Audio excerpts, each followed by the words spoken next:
Hello friends, मेरा नाम है विक्रम और स्वागत है आप लोगों का मेरे channel English literature with Vikram में। तो फ्रेंड्स, आज हम सीखेंगे कुछ प्रीपोजिशंस।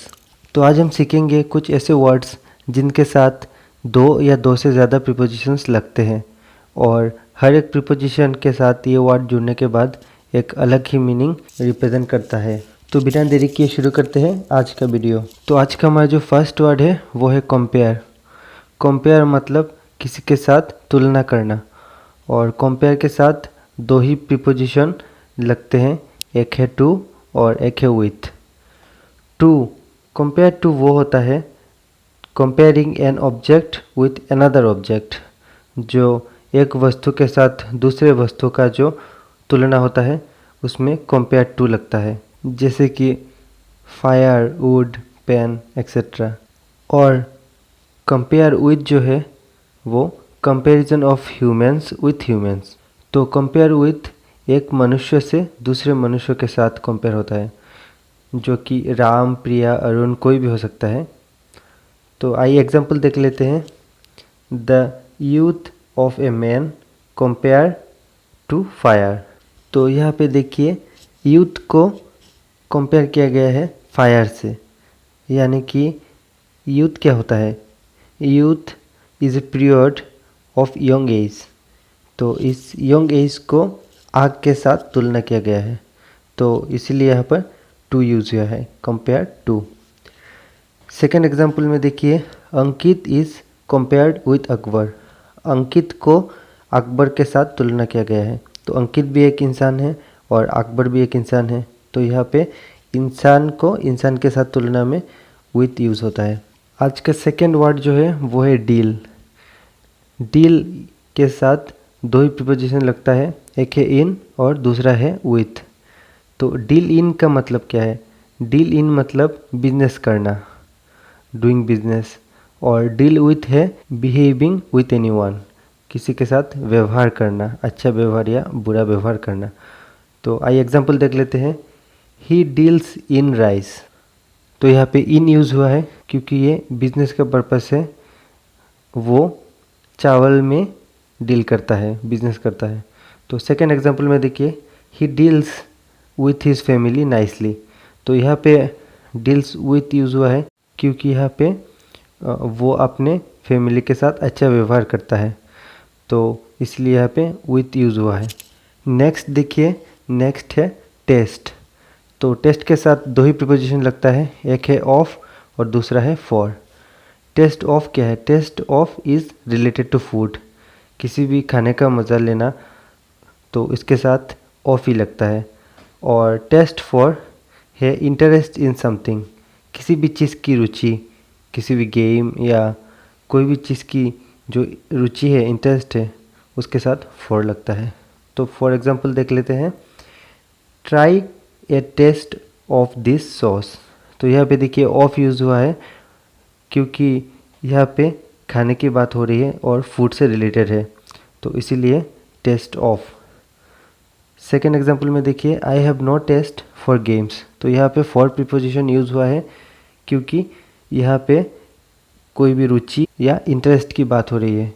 तो I have no taste for games, मुझे गेम में कोई रुचि नहीं है, खेलकूद में कोई रुचि नहीं है। नेक्स्ट देखिए अप्लाई। तो अप्लाई के साथ भी दो ही प्रीपोजिशंस जुड़ते हैं, एक है फॉर, एक है टू।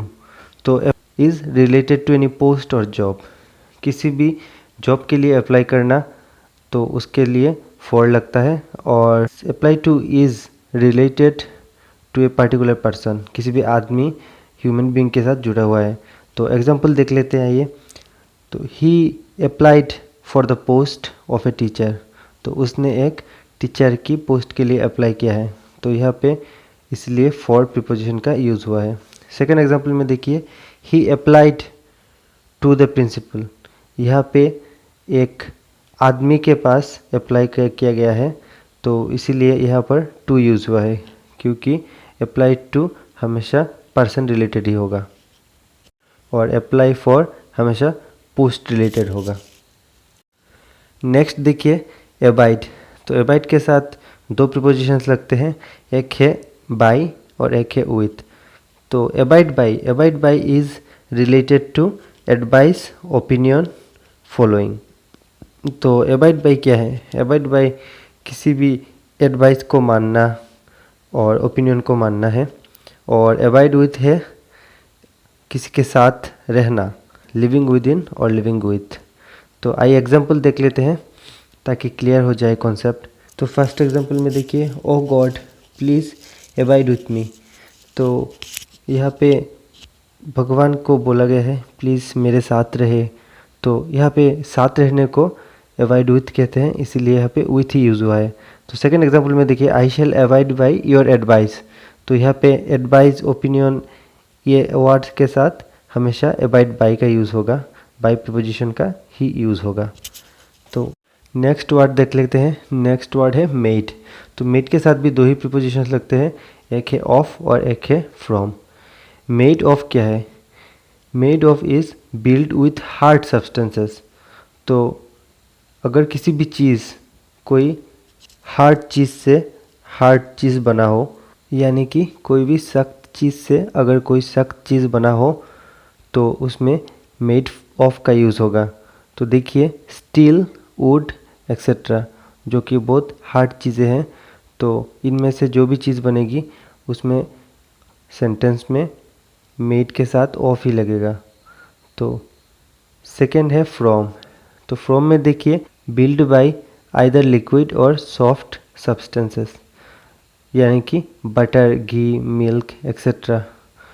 तो यहाँ पे देखिए एग्जाम्पल में देखिए, chair is made of would. यहाँ पे ऑफ का यूज़ हुआ है क्योंकि चेयर जो है वो एक हार्ड चीज़ है, एक सख्त चीज़ है, जो कि और एक सख्त चीज़ जो वुड से बना है। सेकेंड एग्जाम्पल में देखिए, butter is made from milk. तो यहाँ पे फ्रॉम क्यों यूज़ हुआ है? क्योंकि बटर भी एक सॉफ्ट चीज़ है और मिल्क भी लिक्विड है और सॉफ्ट भी है, तो इसीलिए यहाँ पे फ्रॉम प्रीपोजिशन का यूज़ हुआ है। नेक्स्ट देखिए, नेक्स्ट वर्ड जो है वो है डाई। डाई के साथ चार प्रीपोजिशंस लगते हैं। पहला है ऑफ, दूसरा है बाय, तीसरा है फॉर और चौथा है फ्रॉम। तो डाई ऑफ क्या है? Die of is die of any disease. तो किसी भी बीमारी से मरना, यानी कि फीवर, कैंसर, जो कुछ भी हो, किसी भी बीमारी से मरना, यानी कि किसी भी सेंटेंस में डाई के साथ ऑफ ही लगेगा। और डाई बाय क्या है? डाई बाय है एनी काइंड ऑफ एक्सीडेंट और एनी वायलेंस। तो यानी कि सुसाइड, एक्सीडेंट, हंगर, इनमें से कोई भी अगर हो तो सेंटेंस में डाई के साथ बाय ही लगेगा। थर्ड है फॉर। तो फॉर, डाई फॉर क्या है? Die for a noble cause of country.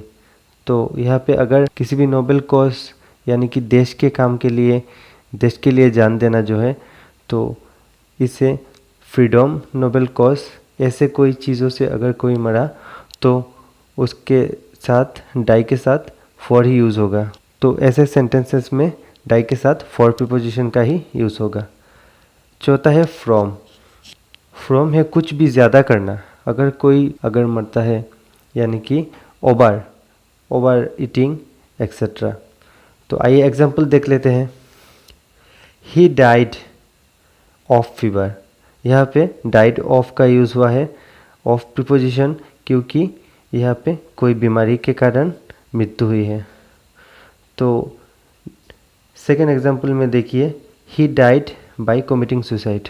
तो यहाँ पे देखिए प्रीपोजिशन बाय का यूज़ हुआ है क्योंकि कोई भी अगर हिंसात्मक कार्य या एक्सीडेंटल केस हो तो यहाँ पे डाई बाय का यूज़ होगा।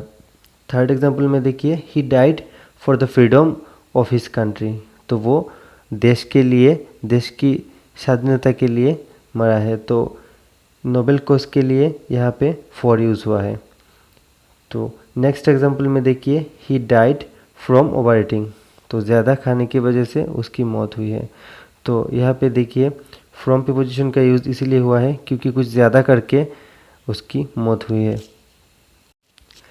नेक्स्ट देखिए हमारे पास है वर्ड ब्लाइंड। तो ब्लाइंड के साथ दो ही प्रीपोजिशंस लगते हैं, एक है ऑफ, दूसरा है टू। तो ब्लाइंड ऑफ क्या है? ब्लाइंड ऑफ मतलब आंखों से अंधा होना, और ब्लाइंड टू मतलब देख के अनदेखा करना। Ignoring even pretending not to see anything. Examples में देखिए, he is blind of right eye, तो यहाँ पे आंखों से अंधा है, इसलिए ब्लाइंड ऑफ का यूज़ हुआ है। सेकेंड एग्जाम्पल में देखिए, he is blind to his son's fault, वो अपने लड़के के गलतियों से अनदेखा है, तो यहाँ पे ब्लाइंड टू का ही यूज़ हुआ है। नेक्स्ट वर्ड हमारे पास क्या है देखिए, नेक्स्ट है एंग्री। एंग्री मतलब गुस्सा करना। तो एंग्री के साथ दो ही प्रीपोजिशंस लगते हैं, एक है विथ, दूसरा है एट। तो एंग्री विथ क्या है? Angry with a human being, और एंग्री एट है वर्क्स ऑफ ए ह्यूमन और कॉन्सिक्वेंसेस। एंग्री विथ मतलब किसी भी इंसान के साथ गुस्सा करना, किसी भी इंसान रिलेटेड इमोशन।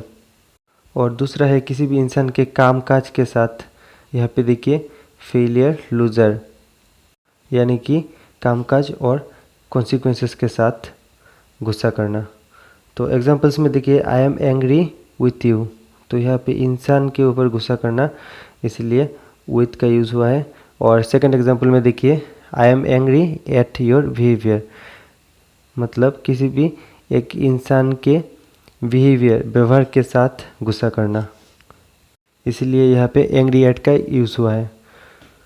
तो लास्ट देखिए हमारे पास है एग्री। तो एग्री के साथ दो ही प्रीपोजिशंस लगते हैं, एक है विथ और दूसरा है टू। एग्री विथ क्या है? एग्री विथ एक किसी भी इंसान के साथ एग्री करना है, किसी भी इंसान के साथ सहमत होना है। और एग्री टू है किसी भी इंसान की प्रपोजल या फेलियर और एग्रीमेंट के साथ, एग्रीमेंट प्लान के साथ या प्रपोजल प्लान के साथ सहमत होना और एकमत होना। तो यहाँ पे एग्जांपल्स देख लेते हैं। I am agree with you on this point, तो यहाँ पे देखिए एक इंसान के साथ सहमत हुआ है, तो इसीलिए यहाँ पे एग्री विथ का यूज़ हुआ है। तो सेकेंड एग्जांपल में देखिए, he is agree to my plan, तो यहाँ पे इंसान नहीं, यहाँ पे इंसान का एक प्लान, एक आइडिया के साथ एग्री हुआ है, तो इसीलिए यहाँ पे एग्री टू का यूज़ हुआ है। तो आज हमने देखा कुछ वर्ड्स जिनके साथ दो या दो से ज़्यादा प्रीपोजिशंस लगते हैं, और हर एक प्रीपोजिशन के साथ एक अलग ही मीनिंग निकल के आता है। तो फ्रेंड्स, आई होप आप लोगों को सब कुछ अच्छे से समझ में आ गया होगा। अगर आप लोगों को ये वीडियो अच्छा लगा तो please like, share and subscribe my channel. Thanks for watching.